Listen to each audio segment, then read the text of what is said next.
সাকিবের প্রাক্তন স্ত্রী বুবলিকে বিয়ে করলেন শরীফুল রাজ। ব্যাপারটা কি জানতে চোখ রাখুন যমুনা নিউজ বিডির পর্দায়। পরিমণি এবং শরীফুল রাজের ঝামেলার কথা কারো মনে আছে? তাদের ঝামেলার অনেক কিছুই রয়ে আছে অজানা। এবার কি সেসব জটিলতা কাটিয়ে নতুন শুরু করলেন শরীফুল, বিয়ে করলেন শবনম বুবলিকে? ওপার বাংলায় রীতিমতো হইচই পড়ে গিয়েছে, আর হবেই বা না কেন। সাকিব খানের প্রাক্তন স্ত্রী শবনম বুবলিকে নাকি বিয়ে করছেন পরিমণির প্রাক্তন শরীফুল রাজ।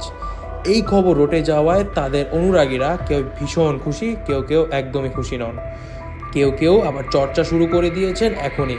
কিন্তু আসল ব্যাপারটা কি? শরীফুল রাজ ও শবনম বুবলি বিয়ে করলেন তাহলে আসলেই? কানাঘুষো শোনা যাচ্ছে পরিমণির প্রাক্তন স্বামী শরীফুল রাজ বিয়ে করছেন আবারও, আর এবার তার পাত্রী হতে চলেছেন সাকিব খানের প্রাক্তন স্ত্রী শবনম বুবলি।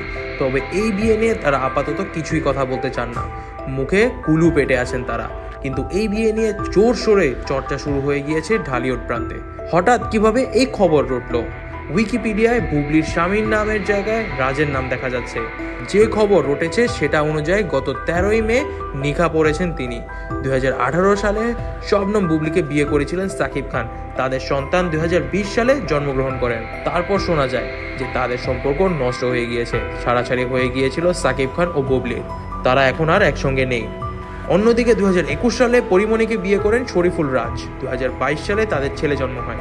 এরপর 2023 সালে তারাও আলাদা হয়ে যান। সেই নিয়ে বিস্তর জল ঘোলা আছে। কিন্তু এত কিছুর মধ্যে হঠাৎ কেন রাজ বুবলিকে বিয়ে করলেন সেটা স্পষ্ট নয়। তবে এই ব্যাপারে আরো স্পষ্ট খবর জানতে চোখ রাখুন যমুনা নিউজ বিডির পর্দায়, কারণ আমরা আপনাকে দিব এইসব খবর সবার আগে।